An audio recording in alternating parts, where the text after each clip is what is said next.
Chapitre 5. L'oublié. Masaba tenait toujours, mais son aspect avait changé. C'était une ville exsangue qui dominait maintenant la plaine.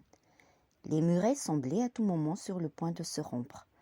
Les réserves d'eau et de nourriture étaient quasiment épuisées. Des hordes d'oiseaux carnassiers tournaient au-dessus des murailles et fondaient sur les corps qui n'avaient pas été brûlés. La ville était sale et les habitants épuisés. Les guerriers avaient le visage creux des vieux chevaux qui se perdent parfois dans le désert et avancent têtus vers l'horizon jusqu'à ce que leur force les quitte et qu'ils s'effondrent pour de bon dans le sable chaud de la mort. Plus personne ne parlait. Chacun attendait que la vie cesse avec résignation. Dans le palais de Tsongor, tout s'était dégradé. Une aile entière avait été ravagée par l'incendie. Personne n'avait eu ni le temps ni l'énergie de la restaurer. C'était un amas de tapis brûlés, de plafonds écroulés et de murs noircis. Les couloirs étaient sales et vieillis. Des pièces entières, autrefois salles de réception, étaient maintenant des dortoirs où s'entassaient des corps fatigués. La grande terrasse du palais avait été aménagée en hôpital. On y soignait les blessés en contemplant les combats sous les murailles. Tout était à bout de force. Tout pouvait céder d'un moment à l'autre. Les rues n'étaient plus que des sentiers de terre. On avait utilisé les pavés pour les jeter sur l'ennemi. Les jardins avaient été saccagés pour nourrir les chevaux. Puis, plus tard, la faim menaçant, on avait tué les bêtes pour nourrir les hommes. Depuis la mort de son frère, Sako s'était transformé. Il avait tant maigri que les longs colliers qu'il portait sur le torse frappaient ses côtes avec un bruit sec. Il s'était laissé pousser une longue barbe hirsute qui le faisait ressembler par instants au cadavre de son père. Les guerriers de Masaba avaient été décimés. Des forces d'autrefois, il ne restait plus que la garde spéciale et les hommes fougères de Gonomor. Aux côtés de Kouam, il ne restait qu'Arkalas, Barnak et ses mâcheurs de Kat. C'était tout. Sans compter que ces hommes étaient épuisés par des mois ininterrompus de lutte. Kouam sentit que la défaite était là, qu'il tomberait ici, avec Masaba, au milieu des cris de joie des assaillants. Alors, une nuit, sans dire un mot à personne, il se défit de son armure, endossa une longue tunique sombre et quitta la cité. La nuit était lourde et ne sentait rien. Il traversa comme une ombre la grande plaine qui avait été le lieu de tant de combats et monta vers les collines. Arrivé là, il se faufila à travers le campement avec pour seule arme un poignard. Il passa au milieu des hommes et du bétail d'un pas décidé et personne ne l'arrêta tant il ressemblait à un des guerriers voilés de Rasamilag. Il attendit encore un peu que le campement s'endorme et doucement, sans faire de bruit, il pénétra dans la tente de Samilia. Il trouva la fille de Tsongor allongée sur sa couche, enlevant patiemment des dizaines de barrettes qui tenaient ses cheveux. « Qui es-tu » demanda-t-elle en tressautant. « Kouam, le prince des terres du sel, » répondit-il. « Kouam » Elle était debout, les yeux écarquillés et la voix tremblante. Il fit un pas dans la tente pour ne pas risquer d'être vu de l'extérieur et enleva les voiles qui lui couvraient le visage. « Je ne m'étonne pas que tu ne me reconnais pas, Samilia, car je ne suis pas le même homme qu'autrefois. » Il y eut un silence. Kouam pensait que Samilia allait lui poser encore une question, mais elle ne le fit pas. Elle ne le pouvait pas. Elle était tétanisée. « Ne tremble pas, Samilia, je suis à ta merci, reprit-il. Il te suffit d'un cri pour me livrer au tien. Fais comme tu le voudras, peu m'importe, je serai mort demain. » Elle ne cria pas. Elle contemplait cette figure qui grimaçait devant elle sans parvenir à reconnaître l'homme qu'elle avait vu autrefois. Le visage rond, large et confiant, d'alors s'était creusé et ridé. C'était une face sèche et anguleuse qui semblait sous l'emprise de la fièvre. Seul le regard était le même. Ce même regard, oui, qu'elle avait croisé au pied de la dépouille de Tsongor. Ce regard qui la mettait à nu. « Tu le sais, non ?» reprit-il. « Ils ont dû te le dire. nous agonisons doucement à Masaba. Demain sûrement tout sera fini, et c'est sur des pics que tu verras défiler la longue colonne de nos têtes. C'est pour cela que je suis là. Pour cela, oui. Que veux-tu? Demanda-t-elle. Tu le sais bien, Samilia. Regarde-moi. Tu le sais, n'est-ce pas? Elle le sut, en effet, à l'instant où elle croisa à nouveau ses yeux. Il était venu pour elle. À travers les tentes ennemies, il s'était faufilé jusqu'ici pour la posséder. Elle le sut et il lui sembla évident qu'il devait en être ainsi. Oui, il était venu à elle la veille de sa mort, et elle sut que ce qu'il voulait, elle le lui donnerait. Le désir jamais ne l'avait quittée. Depuis ce jour où elle l'avait vu pour la première fois et malgré le choix qu'elle avait fait de rejoindre Sango Kerim, quelque chose l'a poussée à céder devant Kouam. Elle a choisi Sango Kerim par devoir, pour rester fidèle à son passé. Mais lorsqu'elle le voyait, elle savait qu'elle appartenait à Kouam, malgré elle, malgré la guerre qui ne permettait jamais leur union. C'était ainsi. Elle ne bougeait pas. Il s'approcha d'elle. Elle pouvait sentir son souffle sur sa poitrine. « Je mourrai demain, mais peu m'importe si je connais d'ici là la saveur que tu as. » Elle ferma les yeux et sentit la main de Kouam lui enlever ses habits. Ils tombèrent sur sa couche et il la prit, là, dans la sueur de cette nuit sans vent, au milieu des voix du campement ennemi, des allées et venues des soldats et du crépitement des feux de garde. Il la prit et elle se coula de plaisir pour la première fois. Elle s'écarquilla tout entière, mordant les coussins pour ne pas risquer de hurler. Le long de ses cuisses, de longs tremblements humides venaient s'étancher la soif de Kouam, qui restait penché sur elle, la tête enfouie dans ses cheveux. Il lava son âme des blessures du combat. Il s'enivra une dernière fois de l'odeur de la vie. La tente s'emplissait du parfum lourd de leurs étreintes, et chaque fois qu'il faisait mine de se lever, elle le rappela à elle et l'entraînait à nouveau dans le tréfonds de son corps, où il glissait de plaisir dans un vertige sucré. Avant que le soleil ne se lève, Kouam quitta la couche de Samilia pour se faufiler à travers le campement ennemi et rejoindre la cité. Samilia lui caressa le visage, il la laissait faire. Cette main sur sa joue lui disait adieu. Elle lui disait « Va, il est temps de mourir maintenant. » Lorsqu'il eut disparu, elle resta longtemps immobile. Depuis qu'elle avait adopté le camp de Sango Kerim, quelque chose en elle était mort. Elle était là, au milieu de ces hommes qui se battaient pour elle. Elle était là, sans passion, attendant simplement l'issue de la guerre pour qu'il n'y ait plus de souffrance et que le cours de la vie reprenne. La venue de Kouam avait fait tout chavirer. Je n'ai pas su choisir, pensa-t-elle. Oui, je me suis trompée. J'ai choisi le passé et l'obéissance. J'ai fait taire le désir que j'avais en moi, et j'ai rejoint Sango Kerim par fidélité. Mais la vie exigeait Kouam. Non, ce n'est pas cela. Si j'avais choisi Kouam, je serais en train de pleurer sur Sango Kerim. Ce n'est pas ça. Il n'y a pas de choix possible.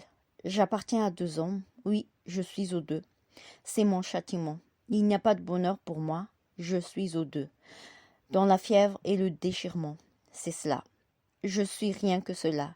Une femme de guerre, malgré moi, qui ne fait naître que la haine et le combat. Lorsque Kouam s'était présenté à Samilia, il avait accepté la mort. Les combats de ces derniers mois l'avaient tué. La défaite semblait scellée. Il ne voyait tout autour de lui qu'épuisement et résignation. Il était allé trouver Samilia pour, comme le condamné à mort, demande une dernière faveur. Goûter à cette femme était l'unique moyen de quitter la vie sans regret. Il voulait la caresser avant d'être massacré, connaître son odeur, s'en imprégner et la sentir encore sur son corps à l'instant où il mettrait genoux à terre. Il pensait qu'une fois qu'il aurait étreint Samilia, plus rien ne pouvait le peiner. Il pensait qu'il serait prêt à mourir. Mais ce fut tout le contraire. Depuis qu'il était revenu à Masaba, une colère noire bouillait en lui, et son corps pourtant épuisé et amaigri était secoué de gestes brusques et nerveux. Il se parlait à lui-même en s'insultant sans relâche. J'étais prête à mourir hier, j'étais calme, et il pouvait venir. Plus rien ne me faisait peur. Je serais mort dignement, sans un regard pour mes ennemis. Et maintenant? Maintenant je vais mourir, oui, mais ce sera à regret. Elle m'a couvert de baisers. Elle m'a tenu serré entre ses cuisses, son ventre était doux. Et je dois reprendre ma place sur la muraille. Non, je sais que ce que je perds maintenant, et il aurait mieux valu que je ne le sache pas. Sur les murailles, il était le seul homme agité. Tous les autres étaient immobiles, ahuris de fatigue. Des enfants réveillés en pleine nuit, que l'on met debout et qui restent là où on les a posés, hébétés. Ils étaient prêts à mourir. Ils n'avaient plus envie de rien d'autre que de cette mort qui les soulagerait de leur épuisement. Kouam crachait, hurlait et tapait du poing contre les murailles en criant « Mais qu'ils viennent et qu'on en finisse !» Et il ne quittait pas des yeux les collines du campement où il crut voir au moment où l'armée des nomades se mit en marche un petit point fixe qui le regardait.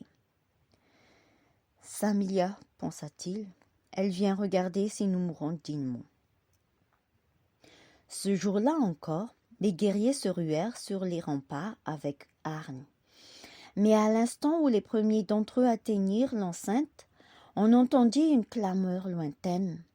De la colline sud dévalait une armée que l'on ne pouvait pas encore distinguer. « Cette fois, ça y est, pensa Kouam. Ces fils de chiens ont encore du renfort. » Du haut des murailles, il observait le grand nuage de fumée que soulevait cette armée inconnue, avec la curiosité triste du condamné à mort qui regarde la cagoule du bourreau. Il voulait savoir qui allait les massacrer. Mais ils virent brusquement l'armée nomade reculer et se mettre en position défensive.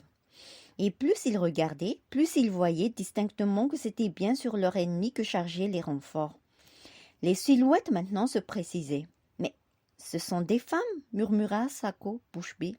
« Des femmes » confirma le vieux Barnak. « Mazébu » murmura alors Kouam, et il répéta le nom de plus en plus fort. « Mazébu, Mazébu » Et tous les hommes de la muraille reprirent ce mot pour le crier sans en connaître la signification. Comme un cri de guerre, comme un cri de soulagement pour remercier les dieux. Mazébu, Mazébu, et ce mot étrange voulait dire que chacun d'entre eux, nous ne mourrons peut-être pas aujourd'hui. Mais qui est-ce demanda Sako à Kouam. Et le prince des terres du sel répondit, ma mère. C'était en effet l'impératrice Mazébu qui dévalait la pente à la tête de son armée. On l'appelait ainsi car elle était la mère de son peuple et elle et ses Amazones chevauchées de zébus aux longues cornes droites et pointues. C'était une femme énorme, couverte de diamants, qui était le plus fin des esprits politiques de son royaume. Elle excellait dans les complots du cours et les négociations commerciales. Mais à chaque guerre que déclarait son royaume, elle prenait elle-même la tête de son armée et se transformait en bête féroce. Elle proférait sans cesse d'immondes injures contre ses ennemis et elle ne connaissait au combat ni mansuétude ni compassion. Son armée n'était faite que d'Amazones qui avaient pris l'art de combattre au galop. Elle tirait à l'arc tout en chevauchant et pour plus de facilité, elles avaient tout le sein droit coupé. Wow. La stupéfaction saisit l'armée nomade. Ils étaient si habitués au rythme quotidien de leurs attaques sur la ville. Ils étaient si persuadés que Massaba ne tarderait pas à tomber que face à cette charge inattendue, menée par une armée qu'ils ne connaissaient pas, ils ne savaient tout simplement que faire. Pris ainsi, en plein milieu de la plaine, coupés de leur campement, ils se sentirent infiniment vulnérables.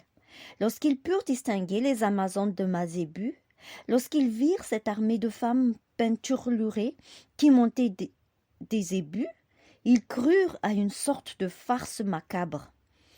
Bientôt leur parvinrent les hurlements putassiers de Mazébu. Elle hurlait à tue-tête en piquant le flanc de sa monture. « Venez ici que je vous écrase le nez et vous fasse couler dans la poussière. Venez ici, bâtard. C'est la fin de votre fortune. Venez, Mazébu est là. Qui va vous châtier ?» Un ciel de flèches s'abattit sur les premiers guerriers nomades. Les Amazones tiraient et avançaient sans cesse. Et plus elles avançaient, plus leurs tirs étaient tendus et meurtriers. Lorsque le choc entre les deux armées eut lieu, les zébus, de leurs longues cornes aiguisées, embrochèrent d'innombrables guerriers. Sangokérim comprit que s'il restait dans la plaine, son armée serait décimée.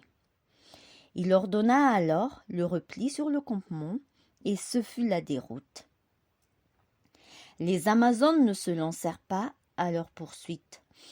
Elles s'alignèrent les unes aux côtés des autres, et avec calme et concentration, décochèrent des flèches qui cueillaient les nomades dans leur fuite. Ils tombaient d'un coup, fauchés en pleine course, la face contre terre. Les arcs des Amazones, sculptés dans le bois souple des séquoias, tiraient plus loin qu'aucun autre arc. Et il fallut aux nomades traverser toute la plaine pour se mettre à l'abri. Pour la première fois depuis des mois ce jour-là, Masaba n'eut pas à combattre sur ses murailles. Pour la première fois depuis des mois, les armées de Masaba purent sortir de la ville et reprendre position sur 3 des 7 collines. Le siège de Masaba prit fin, et toute la ville bénissait ce nom étrange qu'ils entendaient pour la première fois, Mazébu. Pendant toute la fin de la journée et une partie de la nuit encore, une activité frénétique occupa la cité. On sortit les morts accumulés sur les bûchers que l'on avait improvisés sur chaque place. On creusa des fosses à l'extérieur et on les enterra pour ne plus risquer d'épidémie. Des guerriers se précipitèrent sur la plaine pour récupérer les armes, les casques, les armures des nomades tués par les Amazones. On alla chercher de l'herbe et du blé pour nourrir les bêtes et les hommes. On transporta à l'hôpital de fortune dans les caves du palais, plus fraîches, mieux protégées et plus faciles d'accès. Et enfin, alors que la lune était déjà haute, on organisa un énorme banquet sur la terrasse de Masaba. Et ce fut comme si la ville entière poussait un grand soupir de soulagement. Mazébu trônait au milieu des guerriers et des Amazones mélangés. Elle voulait connaître le nom de chacun, s'inquiéter de la moindre blessure. Puis, lorsqu'enfin ils se trouvèrent un instant seuls, elle et son fils, elle le prit par la main, le contempla longtemps et lui dit « Tu as maigri, mon fils ?» « Cela fait des mois que le siège dure, mère, » répondit-il. « Tu as vieilli aussi, dit-elle. « Nous n'avons pas cessé de donner de la mort et de la recevoir, répondit-il. C'est la marque de Samilia que je vois sur ton visage. Je te regarde et fais connaissance avec elle. Elle t'a ridé, c'est bien. » Elle n'ajouta rien. Elle invita son fils à boire et ils fêtèrent ensemble ce jour qui n'avait pas vu la chute de Masaba. Souba poursuivait son chemin à travers le royaume. Et ces moments d'errance qui, au début, lui faisaient peur, il apprenait à les aimer de plus en plus. Il ne se hâtait plus de rejoindre une ville ou de trouver un site d'un nouveau tombeau. Il parcourait les routes allant d'un point à un autre, dans l'indifférence du monde, et cette indifférence lui faisait du bien. Il n'avait plus ni nom ni histoire. Il vivait en silence. Pour ceux qu'il croisait, il n'était qu'un voyageur. Des terres nouvelles défilaient devant lui. Il se laissait bercer par le palan de sa mule. Heureux de n'avoir rien d'autre à faire dans ces instants que de contempler le monde et se laisser envahir par sa lumière. Lentement, il se dirigeait vers Solanas, la ville du fleuve Tanak. La fleuve traversait un grand désert de pierre et à l'endroit où enfin ils se jetaient à la mer, la nature subitement changeait. Les berges se couvraient de palmiers dattiers, comme une oasis au milieu de la rocaille. C'est à cet endroit que les hommes avaient construit Solanos. Suba connaissait la ville de nom. C'était le lieu d'une des plus fameuses batailles de son père. On racontait que l'armée du roi Tsongor avait traversé le désert pour surprendre le peuple de Solanos qui pensait voir arriver les conquérants par la fleuve. Ils avaient subi les brûlures du soleil intraitable qui faisait se fissurer les roches. Épuisés de fatigue, ils étaient venus à manger leurs chevaux. Certains étaient devenus fous, d'autres étaient restés à jamais aveugles. Plus les jours passaient, et plus la colonne de Tsongor diminuait. C'est exsangue qu'ils étaient arrivés au pied de Solanos. La légende disait que Solanos avait alors connu la colère de Tsongor, mais ce n'était pas exact. Ce n'était pas la colère qui avait fait se ruer les hommes du roi sur la ville avec une rage.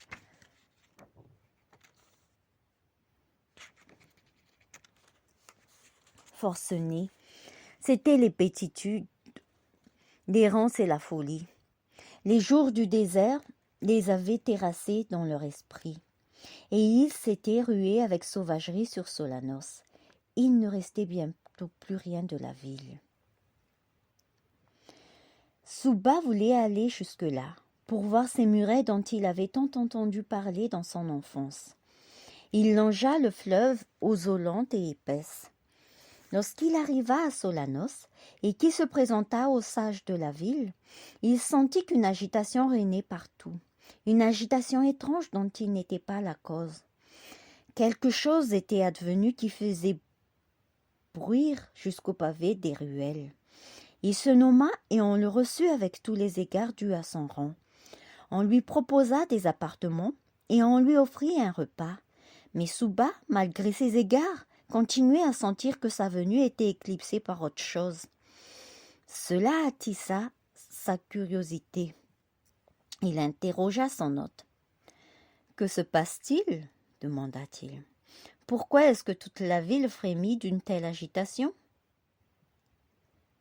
Il est revenu, » répondit peureusement son hôte. « Qui » demanda Suba. « Galash, le cavalier du fleuve. Il est revenu. Cela faisait des dizaines d'années que personne ne l'avait vu. On le croyait mort, mais il était là ce matin, sorti de nulle part.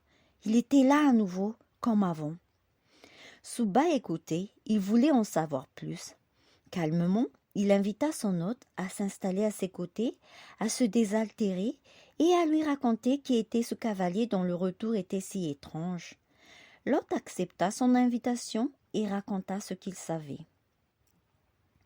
C'était à l'époque de siège de Solanos. On racontait que le soir même de la victoire, un soldat sortit des rangs et demanda à parler au roi Tsongor. Tsongor fêtait la destruction de la ville au milieu de sa garde, dans l'odeur mêlée des cendres et des dattiers sucrés. Le soldat se présenta. Il se nommait Galash.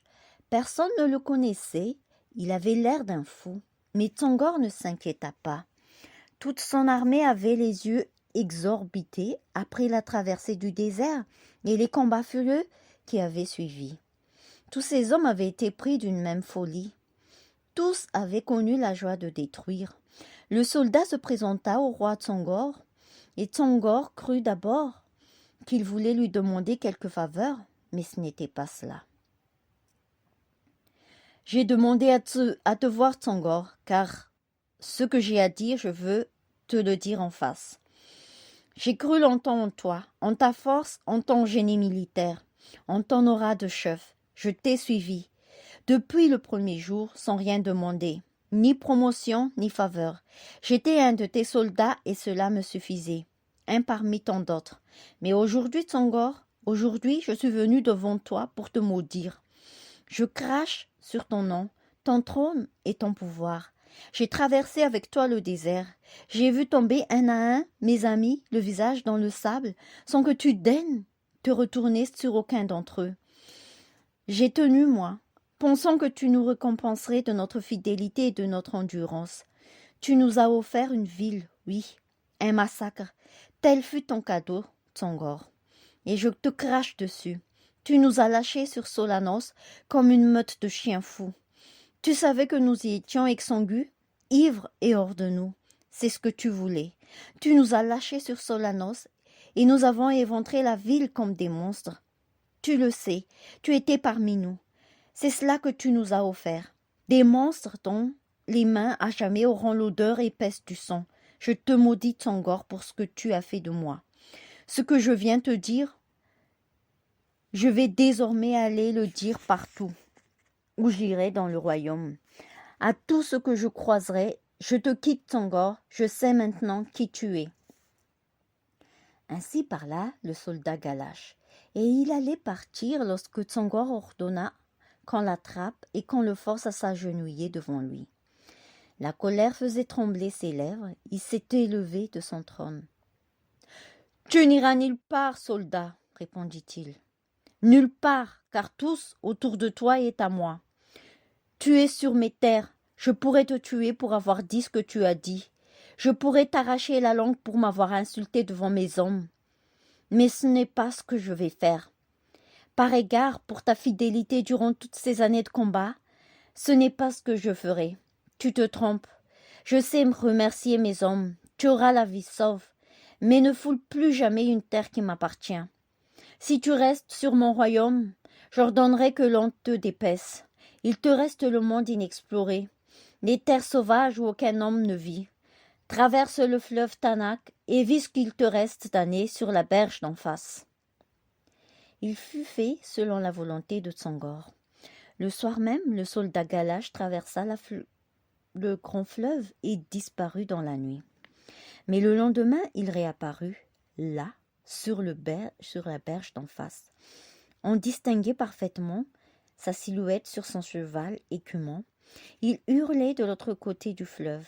Il hurlait de toutes ses forces pour dire tout ce qu'il avait à dire sur Tsongor. Pour que les soldats et les habitants l'entendent, il maudissait à tue-tête le roi, mais les bruits du fleuve couvraient sa voix. Et tout ce que l'on entendait était un sourd murmure d'eau. Il resta ainsi plusieurs mois, revenant tous les jours, essayant de crier plus fort que le fleuve, tous les jours avec la même colère, comme un cavalier démon qui harangue les esprits.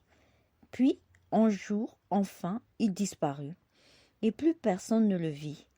Les années passèrent, on le pensa mort. Le jour où Suba était arrivé à Solanos, pour la première fois depuis des années, Galash avait réapparu, comme sorti du passé. C'était lui à nouveau, toujours sur son cheval. Vieilli à l'extrême, la colère qui l'animait semblait intacte. Le cavalier du fleuve était revenu, le jour même où le fils du roi Tsongor avait foulé les terres de Solanos. Suba écouta l'histoire avec curiosité. Il n'avait jamais entendu parler de cet homme. Il sentit qu'il devait aller à sa rencontre sans qu'il sache pourquoi. Il lui semblait que Galash ne faisait rien d'autre que de l'appeler. Dès les premières lueurs de l'aube, Suba monta sur sa mule et se dirigea vers le fleuve. Il vit Galash tel qu'il lui avait été décrit, un ombre à cheval. Alors, allant et venant sur la rive d'en face, gesticulant comme un démon, il piqua les flancs de sa mule et pénétra dans les eaux du fleuve. Il voyait au fur et à mesure qu'il avançait la silhouette du cavalier muet grandir. Il le distinguait parfaitement maintenant, mais n'entendait toujours rien. Il avança encore. La mule enfin eut pied à nouveau. Galash était là. Suba fut stupéfié par ce qu'il voyait. Celui qui se tenait devant lui était un vieillard famélique. Torse nu, les flancs et le visage flétri par les années, il avait l'air d'un démon. Il était maigre, voûté, et il roulait des yeux hallucinés. Suba le contempla longuement. Il observait cet être que le temps avait brisé. Ce qui stupéfia Suba, c'est qu'il n'entendait rien. Kalash avait repris ses grands gestes d'imprécation. Il roulait des yeux sévères, mais de sa bouche aucun cri ne sortait. Ses poumons se gonflaient, on voyait les veines de son cou grossir. Mais Souba n'entendait qu'un filet de voix brisée. Ce n'était pas le bruit du fleuve qui vous couvrait la voix de Kalash. Durant toutes ces années, il avait hurlé de toutes ses forces, jusqu'à se déchirer les cordes vocales. Il avait passé des dizaines d'années à s'époumoner dans la rage. Il ne sortait de lui maintenant plus qu'un son guttural et lointain. Mais petit à petit, Souba oublia le son étrange et contempla le visage du cavalier. Et ce qu'il ne pouvait pas comprendre par la voix, il le lut sur les traits du damné. Ses rides profondes disaient tout de ces années interminables d'exil, la façon dont il avait de se tordre les lèvres, les expressions qui passaient sur sa face, tout cela traduisait les souffrances et les peurs, la sauvagerie et la solitude. Kalash pleurait, se tordait les mains, faisait des gestes saccadés, poussait de son violon et se mordait les avant-bras. Ils restèrent longtemps ainsi, face à face, s'apprivoisant l'un l'autre. Puis, d'un geste de la tête, Kalash invita Souba à le suivre. Il piqua son cheval et se dirigea vers un chemin qui quittait la berge du fleuve. Le fils de Tsongor n'hésita pas. Alors commença une marche silencieuse le long des sentiers des terres inexplorées. Les bêtes avançaient au pas sur un chemin de rocailles. Ils montaient le long d'une colline. Après plusieurs heures de voyage, le cavalier s'arrêta enfin. Ils étaient arrivés au sommet d'une butte. À leurs pieds s'étendait une crique en demi-cercle. Une odeur pétride monta au nez de Souba. À ses pieds, sur des centaines de mètres, se jouait un spectacle horrible. Des milliers de tortues géantes croupissaient sur un sable nauséeux. Certaines étaient mortes, d'autres agonissaient. D'autres enfin essayaient encore de se débattre. Ce n'était qu'un amas de carapaces vides de chair putréfiée. L'air était vicié de puanteur. Des oiseaux charognards allaient et venaient, perçant les carapaces de leurs becs aiguisés. Le spectacle était intenable.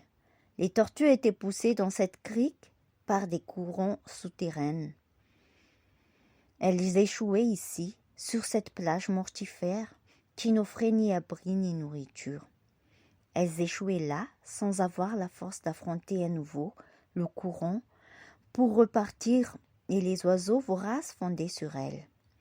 C'était un vaste cimetière animal, un piège de la nature contre lequel les grands reptiles marins ne pouvaient rien.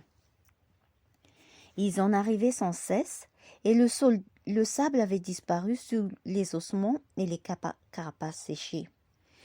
Souba porta sa main à sa bouche pour ne plus respirer l'odeur de mort qui montait jusqu'à lui. Kalash ne disait plus rien. Il ne grognait plus. Il semblait apaisé. Souba contemplait le mouvement des vagues, lent et régulier, et les efforts vains des tortues géantes pour échapper au courant. Les oiseaux tournaient, intraitables. Ils contemplaient le flux et reflux de la mer, le mouvement de la mort. Il y avait dans ce spectacle quelque chose d'absurde et de révoltant, comme un grand carnage inutile. Kalash l'avait mené jusqu'ici, et Souba comprit pourquoi. Il fallait construire un tombeau ici, dans cet endroit putride où venaient gémir, depuis si longtemps, ces grands reptiles prisonniers des eaux. Un tombeau pour Tsongor le tueur. Tsongor qui avait mené à la mort tant d'hommes. Tsongor qui avait rasé les villes et brûlé des pays entiers. Un tombeau pour Tsongor le sauvage que le sang n'effrayait pas. Un tombeau qui serait son visage de guerre. C'était ici qu'il fallait construire le 6e tombeau. Pour que le portrait de Tsongor soit complet, il fallait une grimace d'horreur. Un tombeau maudit au milieu des ossements et des oiseaux replis de chair. Avec l'arrivée de Mazébu, ce fut à nouveau la guerre. À nouveau la plaine de Massaba se gorgea de sang. Les jours et les mois étaient rythmés par le va-et-vient des guerriers. Les positions étaient prises, puis perdues, puis reprises. Des milliers de pas dessinèrent dans la poussière de la plaine des chemins de souffrance. On avançait, on reculait, on mourait. Des cadavres séchés au sol devenaient squelettes. Puis les os, blanchis par le temps, s'effritaient et d'autres guerriers venaient mourir dans ces tas de poussière d'hommes. C'était la plus grande boucherie qu'ait connue le continent. Les hommes vieillissaient, ils maigrissaient, et la guerre leur donnait à tous un teint sableux de statues de marbre. Mais malgré les coups et les fatigues, leur vigueur ne diminuait pas, et ils se jetaient sans cesse les uns sur les autres avec la même rage. Comme deux chiens affamés, rendus fous par la vue du sang, qui ne pensent plus qu'à mordre sans sentir qu'ils meurent doucement. Un soir, Mazébu convoqua son fils sur la terrasse de Massaba. Il faisait chaud. Il se tenait droite, l'air décidé, et elle parla à Kouam avec autorité. « Écoute-moi, Kouam, et ne m'interromps pas. Voici longtemps que je suis là, longtemps que je livre bataille à tes côtés, longtemps que je connais chaque jour la colère et les privations. Lorsque je suis arrivé, j'ai sauvé Massaba en repoussant ce chien de Sangokérim. Mais depuis, chacun de mes assauts est resté vain. Je t'ai convoqué pour te dire cela, Kouam. Aujourd'hui, je m'arrête. Je repars demain pour le royaume du ciel. Et il n'est pas bon de laisser plus longtemps le pays sans chef pour le diriger. Ne crains rien. Je repartirai seul. Je te laisse mes Amazones. Je veux pas que Massaba tombe parce que je me retire.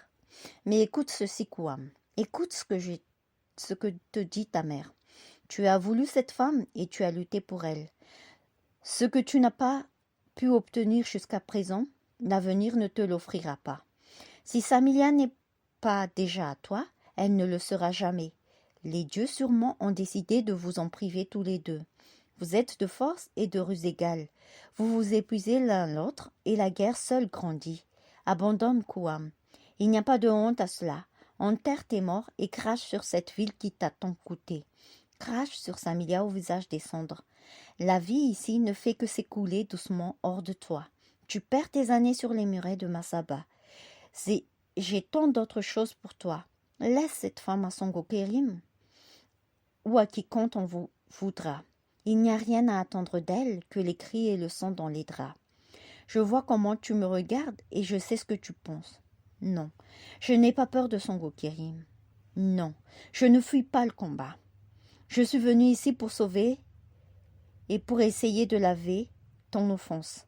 Il n'est pas lâche, celui qui fait cela. Mais il n'y a pas de gloire à mener les siens au trépas. Résigne-toi, Kouam, viens à moi. Nous offrirons à Sako et aux siens l'hospitalité en notre royaume pour qu'ils ne soient pas égorgés ici après notre départ. Nous quitterons tous Massaba de nuit, sans rien dire, et au matin, c'est d'une ville morte que ces chiens prendront possession, et crois-moi, tu n'entendras au loin aucun cri de joie. Car à l'instant même où ils pénétreront dans les rues mornes et sans vie de Massaba, ils comprendront qu'il n'y a pas de victoire. Ils comprendront même, en serrant les dents de rage, que nous avons quitté la guerre pour embrasser la vie, et que nous les laissons là, dans les poussières des batailles, au milieu de la mort et des chimères. Ainsi parla Mazébu. Kouam l'écouta sans rien dire, le visage fermé. Il ne la quitta pas des yeux. Lorsqu'elle eut fini, il lui dit simplement « Tu m'as donné la vie 2 fois, mère, le jour où tu as accouché de moi et le jour où tu vins sauver Massaba. Tu n'as à rougir de rien. La gloire marche devant toi. Rentre en paix au royaume, mais ne me demande pas de te suivre. Il me reste à moi une femme à prendre et un homme à tuer. » L'impératrice Mazébu quitta Massaba, de nuit, sur son zébu royal, escortée par une dizaine d'Amazones. Elle laissa derrière elle son fils qui rêvait de noces sanglantes. Elle laissa les 7 collines plongées dans une mort lente. La guerre reprit et la victoire ne choisissait pas son camp. Les 2 armées devenaient de plus en plus crasseuses et épuisées. C'était partout des pauvres silhouettes décharnées, des corps secs et usés par le deuil et les années. Depuis plusieurs nuits, le cadavre de Tsangor était tourmenté. Il était secoué de soubresauts comme un enfant sous la fièvre. Dans son sommeil de mort, les grimaces passaient sur son visage. Il arrivait souvent que Katabolonga le voie se boucher les oreilles de ses 2 mains de squelette. Le rampant ne savait que faire. Quelque chose se jouait là qui lui échappait. Il ne pouvait que contempler la progression de l'anxiété sur le corps du vieux souverain. Une nuit enfin, Tsangor, à bout de force, ouvrit les yeux et se mit à parler. Sa voix avait changé. C'était la voix d'un homme vaincu. « Le rire de mon père est revenu, dit-il. » Du père de Tsangor, Katabolonga ne savait rien. Jamais il n'en avait parlé. Il lui avait toujours semblé que Tsangor était né de l'union d'un cheval et d'une cité. Il resta silencieux et Tsangor continua. Le rire de mon père, je l'entends sans cesse résonner dans mon esprit, avec les mêmes intonations que le dernier jour où je le vis. Il était sur son lit. On m'avait fait chercher en me disant qu'il ne tarderait plus à mourir. On m'avait fait chercher en me disant qu'il ne tarderait plus à mourir. À peine me vit-il qu'il se mit à rire. Un horrible rire de mépris qui a secoué tout son vieux visage fatigué. Il riait avec haine, il riait pour m'insulter. Je ne suis pas restée, je ne l'ai plus revu. C'est à cet instant-là que j'ai décidé de ne rien entendre de lui. Son rire me disait qu'il ne céderait rien. Il riait sur mon espoir d'héritage. Il se trompait. Quand bien même il m'aurait légué son petit royaume borgne, je n'en aurais pas voulu. Je voulais plus. Je voulais bâtir un empire qui ferait oublier le sien. Pour effacer le rire, tout ce que j'ai fait depuis ce jour, les campagnes, les marches forcées, les conquêtes de villes construites, tout cela, je l'ai fait pour me tenir loin du rire de mon père, mais il revient aujourd'hui. Je l'entends dans ma nuit comme je l'entendais autrefois, avec la même sauvagerie. Sais-tu ce que me dit ce rire, Katabolonga? Il me dit que je n'ai rien transmis au mien. J'ai bâti cette cité, tu le sais mieux que quiconque. Tu étais à mes côtés. Elle était faite pour durer. Qu'en reste-t-il maintenant? C'est la malédiction des Tsongor Katabolonga.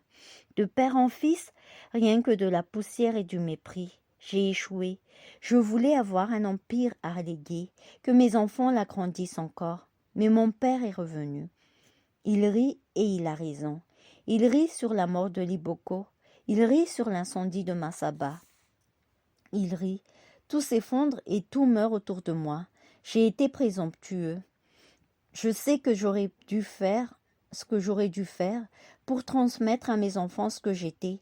J'aurais dû leur transmettre le rire de mon père, les convoquer tous à la veille de ma mort et ordonner que l'on brûle Masaba sous leurs yeux, qu'il ne reste plus rien. J'aurais dû faire cela et rire pendant l'incendie comme mon père riait autrefois. À ma mort, il n'aurait eu qu'un petit tas de cendres en héritage et un appétit féroce. Ils auraient tous eu à reconstruire pour retrouver le bonheur de la vie d'autrefois.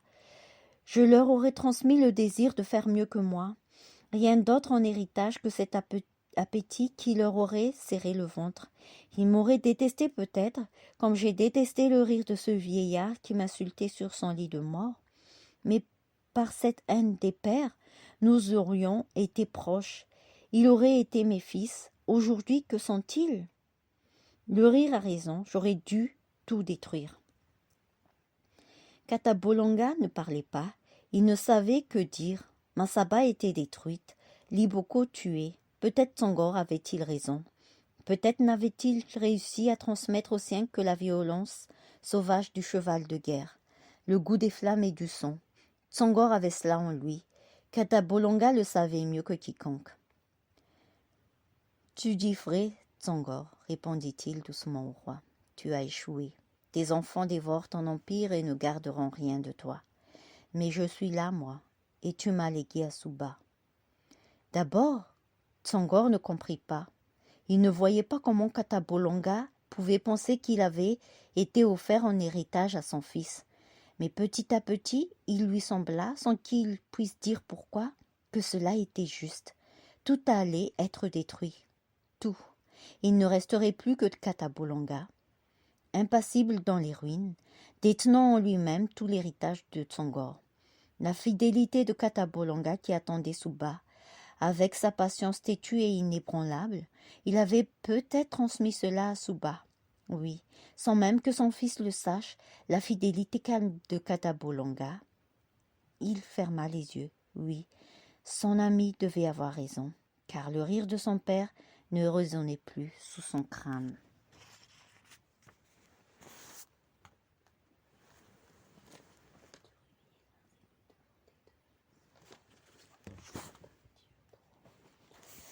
Non, la victoire ne venait pas. Mazebu avait quitté Masaba et Kouam commençait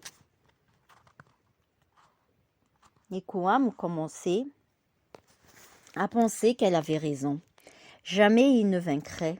Il ne pouvait se résoudre à partir comme le lui avait conseillé sa mère. Ce n'était pas par peur d'être traité de lâche. Il se moquait de cela. Mais l'idée qu'il laissait derrière lui son Gokérim jouissant de Samilia lui faisait horreur. Il imaginait leur étreinte à venir et cela provoquait en lui des hoquets de dégoût. L'envie de se battre pourtant l'avait abandonné. Il était devenu moins ingénieux. Il montait à la charge avec moins de rage. Un soir, en revenant du combat, qui, encore une fois, avait été une pauvre mêlée dont personne n'était sorti vainqueur, il contempla ses compagnons. Le vieux Barnac s'était courbé avec le temps. Il avançait le dos voûté. On voyait ses omoplates poindre à travers la peau. Il parlait seul et plus rien désormais ne pouvait le distraire de ses rêves enfumés. Arcalas, lui, ne quittait plus ses habits de guerre. Il riait le soir dans sa tente aux fantômes qui l'entouraient. Sako était encore vigoureux, mais la barbe qui s'était laissée pousser durant toutes ces années lui donnait des airs de vieil ermite guerrier. Seul Gonomor peut-être n'avait pas changé, mais c'est qu'il était le prêtre des dieux et que le temps sur lui avait des griffes plus légères. Kouam contempla la horde de ses amis qui revenaient du champ de bataille en laissant traîner leurs armes, leurs pieds et leurs pensées dans la poussière. Il vit cette troupe hirsute d'hommes qui avaient cessé de vivre, de parler, de rire depuis si longtemps. Il les engloba du regard et murmura : « Ce n'est pas possible, cela doit cesser. » Au matin, il ordonna que tout le monde se prépare pour descendre dans la grande plaine de Masaba. Il envoya un messager dire à son Gokérim qu'il l'attendait. Il lui demandait de venir avec Samilia. Il donnait sa parole qu'aucune ruse aujourd'hui ne serait tentée. Les deux armées se préparèrent comme tant de fois auparavant, mais chacun à l'instant de passer son armure du cuir ou de sceller son cheval avait le sentiment qu'il se passerait aujourd'hui quelque chose qui altérait le cours régulier du massacre. Les deux armées descendirent au rythme lent du pas des chevaux dans la plaine. Les sabots des bêtes écrasaient au passage des crânes et des ossements. Lorsque les deux armées se firent face, à quelques dizaines de mètres l'une de l'autre, elles se figèrent. Ils étaient tous là. Du côté des nomades, il y avait Rasamilag, Bondiagara, Orios, Tanga et Sango Kerim. Face à eux, silencieux, se tenaient Sako, Kouam, Gonomor, Barnak et Arcalas. Aux côtés de Sango Kerim, il y avait Samilia. Elle montait un cheval noir de jet. Son visage était caché sous les voiles. Elle était droite et impassible dans ses habits de deuil. Kouam alors s'avança. Lorsqu'il fut à quelques pas de Sango Kerim et de Samilia, il parla avec force pour que chacun puisse entendre ce qu'il avait à dire. « Il m'est étrange, Sango Kerim, de me trouver à nouveau face à toi, dit-il. Je ne le nie pas. J'ai longtemps cru que ta mère avait accouché d'un cadavre et qu'il me suffirait de te bousculer pour voir tes os tomber dans la poussière. Mais nous n'avons pas cessé de nous battre et aucun de mes coups n'a su te faire tomber. Je me trouve à nouveau face à toi, à portée de main presque, et j'ai envie de fondre sur toi, tant il me semble que tu es prêt et facile à tuer. Je le ferais si je ne savais qu'encore une fois, les dieux nous sépareraient sans que j'aie pu tromper mes lèvres dans ton sang. Je te hais, Sango Kerim, n'en doute point, mais il n'y a pas de victoire pour moi, je le sais. Tu dis ce qui est, Kouam, répondit Sango Kerim. Je n'aurais jamais cru que je pourrais me tenir si près de toi sans tout faire pour te trancher la gorge. Mais à moi aussi les dieux ont murmuré que cette joie-là, ils ne me l'offriraient pas. Je regarde ton armée, Sango Kerim, reprit Kouam. et je m'aperçois avec plaisir qu'elle est dans le même état que la mienne. Ce sont des foules harassées de fatigue qui se tiennent à leur lance pour ne pas tomber. Nous devons admettre, Sango Kerim, que nous sommes à bout de souffle et que seule la mort dans cette plainte continue à croître. Tu dis ce qui est, Kouam, répéta Sango Kerim. Nous marchons comme des somnambules au combat.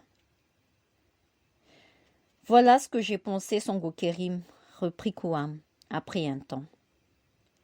Aucun de nous deux, après tant de combats, n'acceptera de céder Samilia. Il y aura trop de honte à capituler. Il n'y a qu'une seule solution. Je t'écoute, dit Sango Kerim. Que Samilia fasse ce que son père a fait avant elle, qu'elle se donne la mort pour sceller la paix, dit Kouam. Il y eut un brouhaha immense dans les deux armées.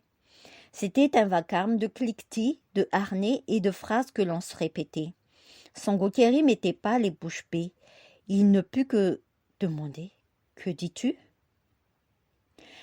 Elle ne sera à personne, répéta Kouam. Tu le sais comme moi. Nous mourrons tous sans l'obtenir. Samilia est le visage du malheur. Qu'elle tranche d'elle-même la gorge sur laquelle personne jamais ne posera la main. Ne crois pas que je la condamne ainsi avec facilité. Jamais je n'ai autant désiré la mienne qu'aujourd'hui. Mais avec la mort de Samilia, nos deux armées suspendent le combat et évitent le trépas. Kouam avait parlé avec fougue. Il avait maintenant le visage rouge. On voyait que ce qu'il venait de lui dire le brûlait. Il se tordait sur son cheval.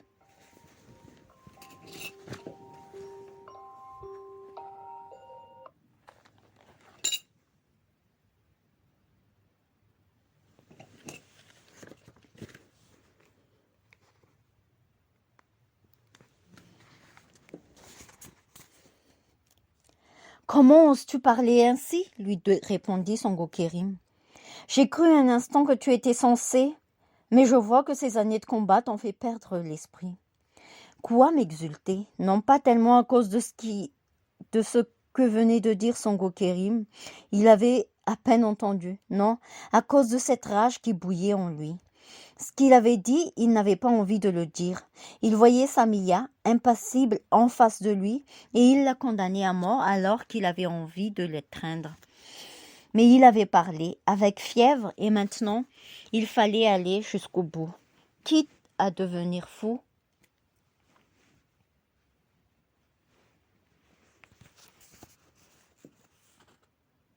Et de douleur. Ne prends pas cet air outragé, Sango Kerim, reprit Kouam. Tu défends cette femme, cela t'honore, mais ce que j'ai à t'apprendre te fera changer d'avis. Elle s'est offerte à moi, la femme que tu chéris. Alors même qu'elle avait choisi ton camp, elle m'a abandonné son corps une nuit dans le campement. Je ne mens pas, elle est là, elle peut le dire. Est-ce vrai, Samilia ? Il y eut un silence de pierre. Des vautours même cessèrent de piquer les lambeaux de chair de cadavre et tournèrent la tête vers l'attroupement de guerriers. Samilia était impassible, son visage toujours caché sous les voiles, elle dit « C'est vrai. »« Et t'ai-je violée » demanda Kouam à demi-fou. « Personne jamais ne m'a violée, ni jamais ne le fera, » répondit Samilia. Le visage de Sango Kerim était transfiguré. Une rage froide le paralysait. Il ne pouvait ni bouger, ni parler. Kouam continua de plus en plus échauffé. « Comprends-tu, Sango Kerim ? Elle ne sera jamais à aucun de nous deux, et nous continuerons à nous massacrer. Il n'y a que cela de possible, qu'elle se tue, qu'elle le fasse comme l'a fait son père. » Sango Kerim alors tourna son cheval vers Samilia, et il s'adressa à elle devant la foule de ses guerriers médusés. « Pendant tout ce temps, j'ai lutté pour toi, dit-il, pour être fidèle au serment d'autrefois, pour t'offrir mon nom, ma couche et la ville de Massaba. J'ai dressé pour toi une armée de nomades qui, tous par amitié pour moi, ont accepté de venir mourir ici. Aujourd'hui, j'apprends que tu t'es offerte à Kouam, qu'il a joui de toi. Alors oui, je me range à ses côtés et comme lui, je demande ta mort. Regarde tous ces hommes, regarde ces deux armées mêlées, et dis-toi que d'un geste de la main, tu peux épargner leur vie. Je n'accepterai pas malgré ta souillure de t'abandonner à Kouam, car alors je serai doublement humilié. Mais si tu te tues, tu n'es plus à personne, et tu entendras au moment de ton esprit chavirer, et où tes cheveux seront baignés de sang, tu entendras le grand hurrah de tous ces guerriers à qui tu auras rendu la vie.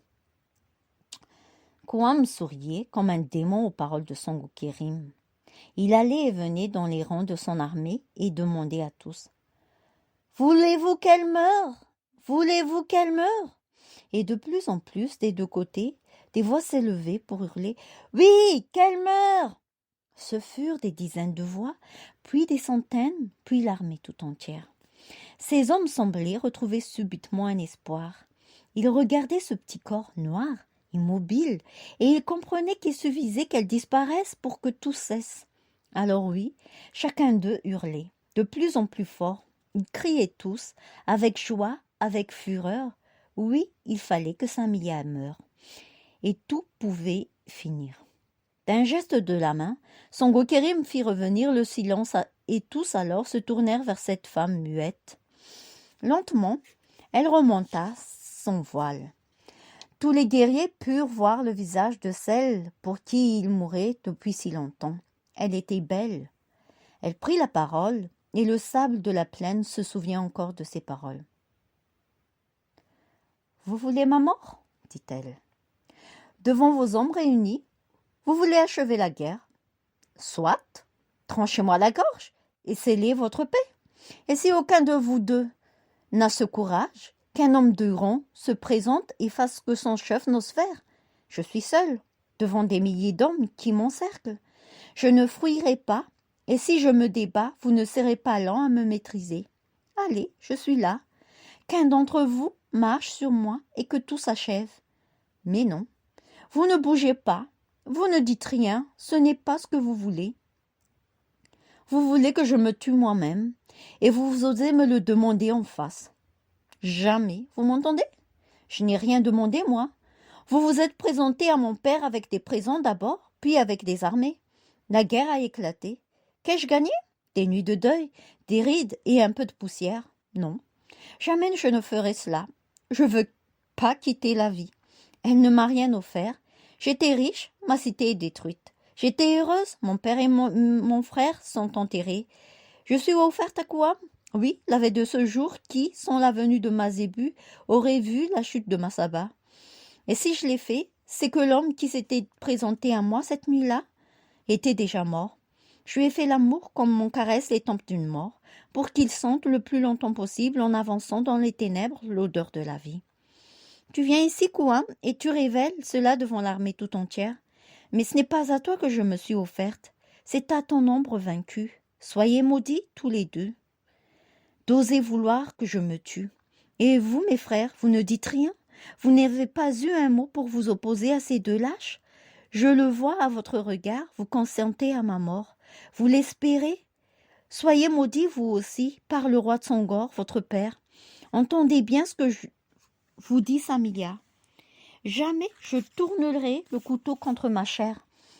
Si vous voulez me voir mourir, frappez-moi vous-même et salissez vos mains. Je dis plus encore, à partir de ce jour, je ne suis plus à personne. Je crache sur toi, Songo Kérim, et sur nos souvenirs d'enfance. Je crache sur toi, Kouam, et sur la mère qui t'a donné le jour. Je crache sur vous, mes frères, qui vous détruisez l'un l'autre avec la haine de vos viscères. Je vous offre une autre solution pour cesser la guerre. Je ne serai plus à personne. Même en me tirant par les cheveux, vous ne me forcerez pas à entrer dans une de vos couches.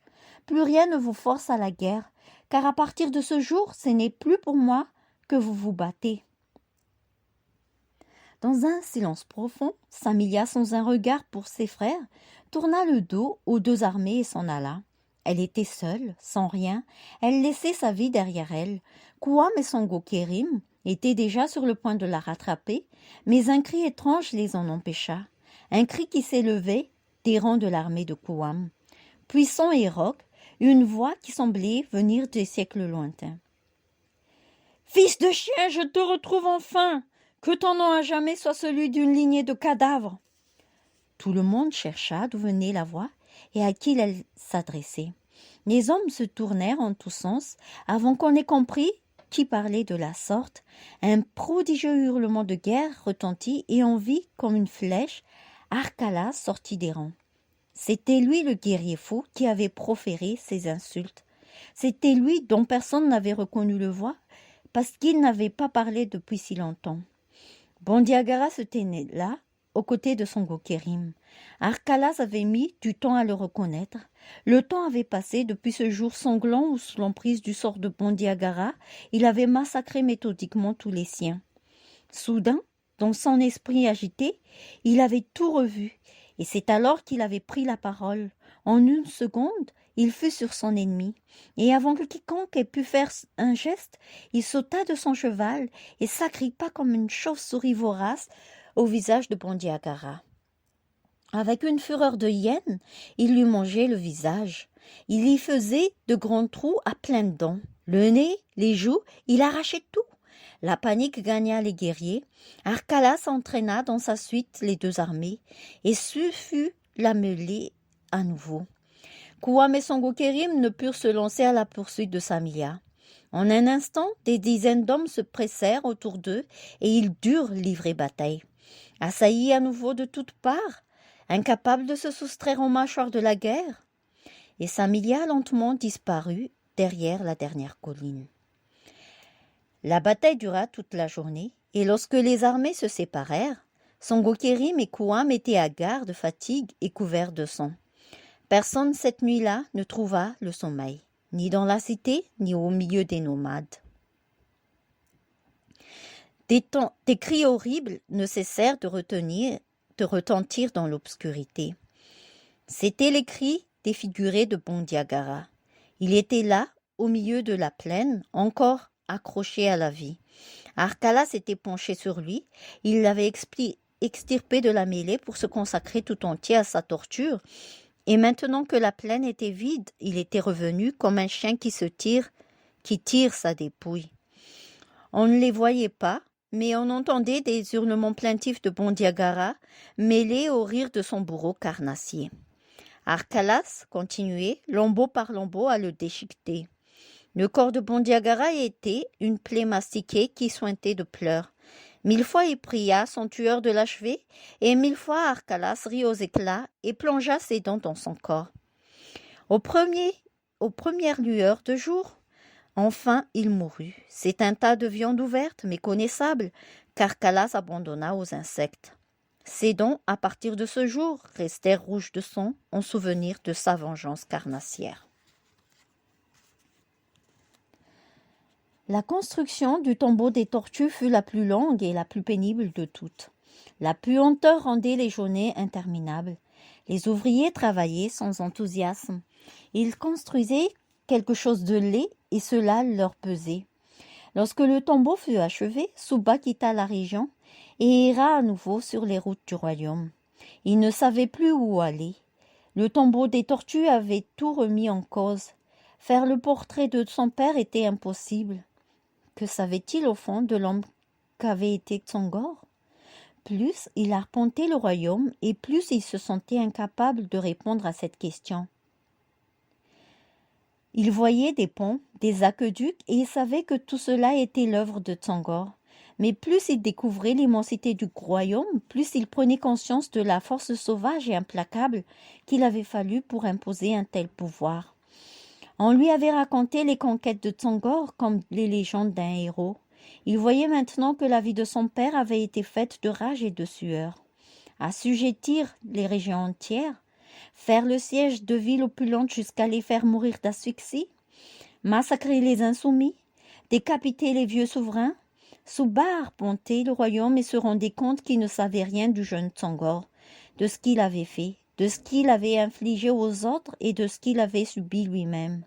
Il essayait d'imaginer l'homme qui avait mené, durant toutes ces années de conquête, son armée au-delà de l'épuisement.